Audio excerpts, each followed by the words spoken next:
Hello guys, this is Dr. here. Let's discuss sleep physiology and its details. This is one of the most important and very repeated question in Neetpg exam as it comes under physiology, medicine and also psychiatry. I have concised and tried to incorporate all the important things in a short video of 8 minutes. Do watch till the end so that you won't miss out on any points that I have shared here, and I know this probably will help you more. The sleep cycle is regulated by circadian rhythms, which is under the control of suprachiasmatic nucleus. We all know suprachiasmatic nucleus is a part of hypothalamus. This circadian rhythm, it controls the nocturnal release of ACTH, prolactin, melatonin and norepinephrine. The norepinephrine which is released, it acts on pineal gland and increases the synthesis of melatonin. Melatonin is a major hormone for sleep. The suprachiasmatic nucleus is regulated by the environment.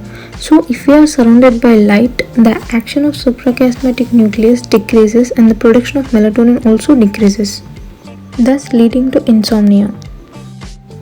Sleep was first recorded by Hans Berger, hence the sleep waves are also called as Berger waves.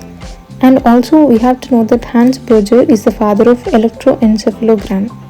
Coming to EEG, there are 5 types of waves in EEG known as alpha waves, beta waves, theta waves, delta waves and gamma waves. Alpha waves have a frequency of 8 to 13 Hz, beta waves have a frequency of 14 to 30 Hz, theta waves have a frequency of 4 to 7 Hz, and coming to delta waves, they have the frequency of less than 4 Hz. The delta waves have the lowest frequency and the highest amplitude. Then gamma waves have a frequency of 30 to 80 Hz. Gamma waves has the maximum frequency.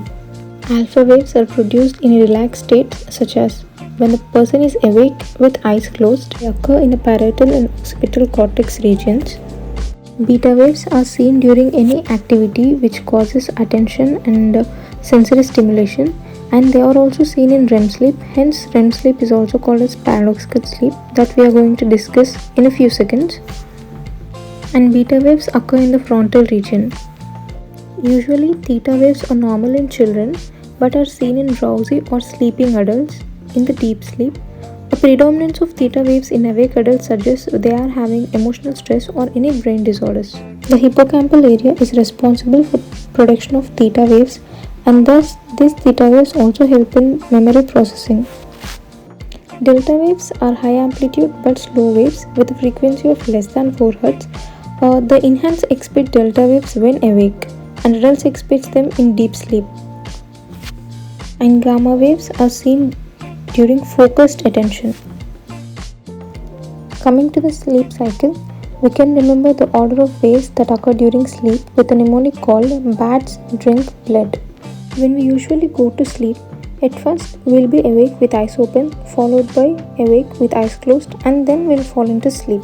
Beta waves are produced during awake and eyes open. Alpha waves are produced when we are awake with eyes closed, followed by NREM-1, NREM-2, NREM-3 and REM. NREM stands for non-rapid eye movement sleep and REM stands for rapid eye movement sleep. So when we see the mnemonic bats drink blood, B stands for beta waves, A stands for alpha waves, T stands for theta waves in NREM-1, S stands for sleep spindles in NREM-2, D stands for delta waves in NREM-3 and finally B stands for beta waves in REM. Let's discuss stages of sleep in detail. As I have already told, it consists of non-REM sleep and REM sleep. Non-REM sleep has further divided into 4 stages.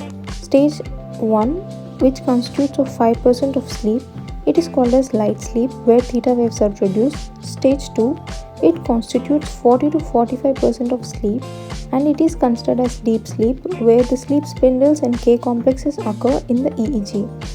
Then stage 3, it constitutes 25% and it is a deeper sleep which have delta waves in EEG. NREM sleep is followed by REM sleep. Some of the characteristic features of REM sleep are loss of tone and fluctuations of BP and pulse, rapid eye movements which are due to PGO spikes called as pontine geniculate and occipital spikes, and also considered to be caused due to the activity of paramedian pontine reticular formation. There will be increased oxygen utilization by brain, and it also helps in memory processing function, which processes short-term memory into the long-term memory during REM sleep. Beta waves are seen on EEG in REM sleep, and hence it is considered as paradoxical sleep because generally beta waves are seen when we are very attentive. Coming to some of the applied aspects of REM sleep, nightmares, penile and clitorotumulisms occur during REM sleep. And REM sleep serves memory processing function, that is, as I have told, the short-term memory will be processed into the long-term memory during REM sleep only. This REM sleep occurs every 90 minutes, and if you sacrifice on your sleep during exams, the memory that you have in your short term, it will not be converted into long-term memory and will not help for your exams and long-term retentions. The REM sleep varies in various conditions, such as in elderly there will be decreased duration of REM sleep and also stage 3 of NREM sleep, and there will be increased sleep latency. Sleep latency is the amount of time it takes you to go from being fully awake to sleeping. In depression, there is increased REM sleep and decreased REM latency, and decreased N3 of NREM sleep, and there will be early morning awakening. It is called as terminal insomnia. In narcolepsy, there will be decreased REM latency.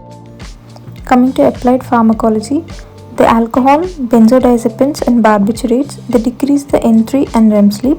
Norepinephrine also decreases REM sleep. Therefore, benzodiazepines are used for night terrors, sleepwalking, because they decrease N3 and REM sleep. Coming to our final topic of the day, wakefulness and its neurophysiology. We'll see what the areas that are involved in wakefulness and the neurotransmitters released by them, and the levels of those neurotransmitters during NREM and REM sleep respectively. First, let's see locus coeruleus. The norepinephrine is released as neurotransmitter, and the level of norepinephrine is decreased during NREM sleep and also REM sleep. Raphe nuclei secrete serotonin, and the level of serotonin is decreased both during NREM and REM sleep. Lateral hypothalamus secretes orexin as a neurotransmitter, and the level of orexin is decreased both during NREM and REM sleep. Coming to the cholinergic nuclei, which are present at the pons and midbrain junction, acetylcholine is released as a neurotransmitter, and the level of acetylcholine is decreased during NREM sleep, but it decreased during REM sleep.